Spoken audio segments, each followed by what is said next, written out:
Okay, so before we start our class, can we have our prayer first?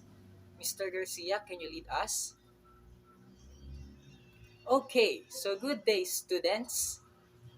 Well, thank you so much for that. Class secretary, do we have absentees at this point? Well, that's good to hear that you are all complete. Now, are you all ready for our new topic for this day? But before that, let's have a recap on what we had talked about, which is about the selection and characterization of each aspiring presidential candidate for the upcoming 2022 elections. Okay, Miss De La Cruz? Yes, very good. We must be vigilant on each candidate through their backgrounds in the field of politics. Who else? Yes, Mr. Hernandez? That's right. We should also know their personalities, traits, and character because that will be their foundation to stand on what qualifies them as a new president of the Philippines. Did you all get it?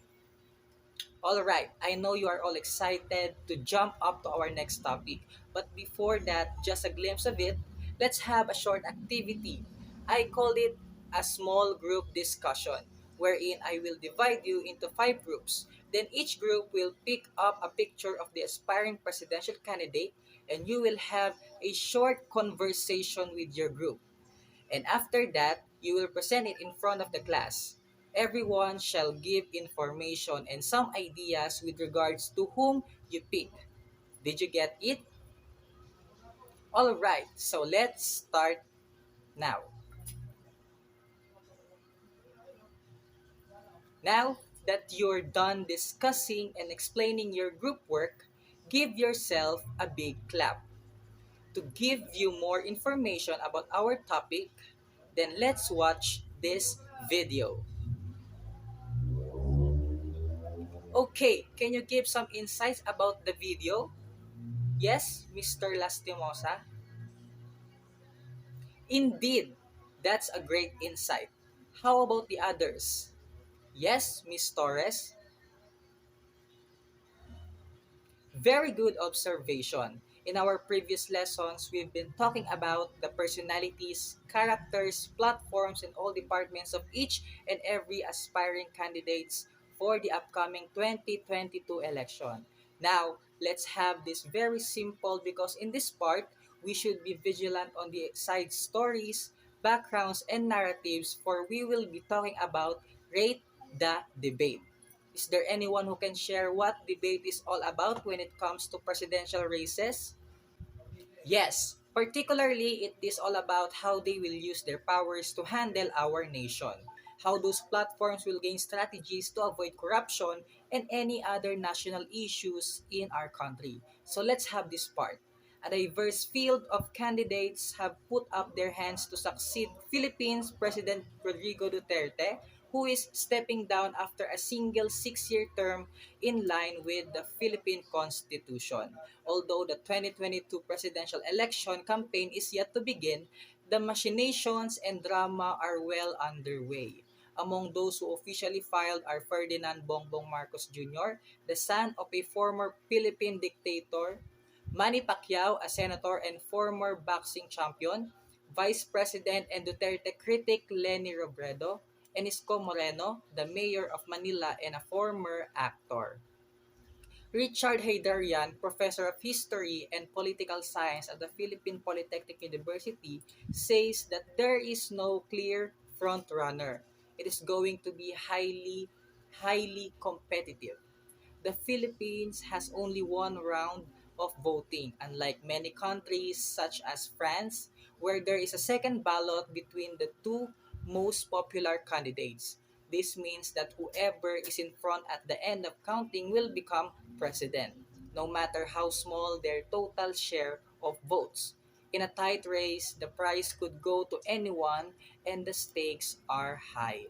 With China and the US increasingly treating the Indo-Pacific as a staging ground for their global showdown, the Philippines will likely come under growing economic and geopolitical pressure, particularly as a claimant to the part of the South China Sea. Now let's have the one. First is the dictator's son. In a post to his official Facebook page on Tuesday, the son of the man accused of imprisoning, torturing, and impoverishing the Filipino people asked his supporters to join him in the Nobles of Causes. Marcos Jr., known colloquially as Bongbong, announced he would run for president in the 2022 election, pitching himself as an unifying candidate who could bring the country together after the ravages of the COVID-19 pandemic. The date of his announcement was inauspicious. It came just after the 49th anniversary of his father, Philippines dictator Ferdinand Marcos, imposing martial law on the country. Most ruled the country with an iron fist for 2.5 decades before he was deposed by a popular protest in 1986. The Marcos family profited greatly from its time in power, with some experts estimating a net gain of more than $10 billion during the patriarch's dictatorship. Marcos Jr. has claimed many of the allegations against his family are slanderous. But human rights groups in the Philippines are horrified at the prospect of a family of the Marcos family running for the country's highest position. Protesters rallied outside the Commission of Human Rights building in Manila on Wednesday to show their disgust. Are there any questions? Now, let's proceed to the next, which is the boxer. Pacquiao's skill as a boxer is unquestionable. After a 26-year career, he is considered one of the greatest boxers of all time, the only man to hold world titles in 8 different divisions. But the 42-year-old's skill as a politician is far less clear, and something he will have to prove if he is going to be successful when he runs for president.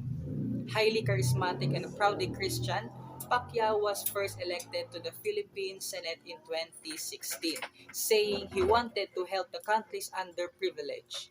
Pacquiao, he said, he lived in extreme poverty when he was young, selling candy and cigarettes to make ends meet. As a teenager, he worked as a laborer to help his family. Now, he is a multi-millionaire. Are there any questions? Next will be the actor. Manila Mayor Moreno, who filed his candidacy for president this week, has had a meteoric political rise over the past 3 years. A native of Manila, he said he grew up in the city slums where he made a living by collecting trash to be resold. He rose to a prominence as an actor in the 1990s, appearing in Bomba Films, a type of softcore erotic movie made in the Philippines. Moreno often played the romantic lead. In fact, Moreno's real name is Francisco Domagoso. Isko Moreno in his stage name. Using his reputation as a stepping stone, Moreno moved into politics in 1998 as a city councilor in Manila before being elected vice mayor in 2007 and then mayor in 2019. Just 2 years after his win, he is aiming to lead the entire country. Like Duterte, Moreno is a populist. Hyderarian said, but one of the different stripe.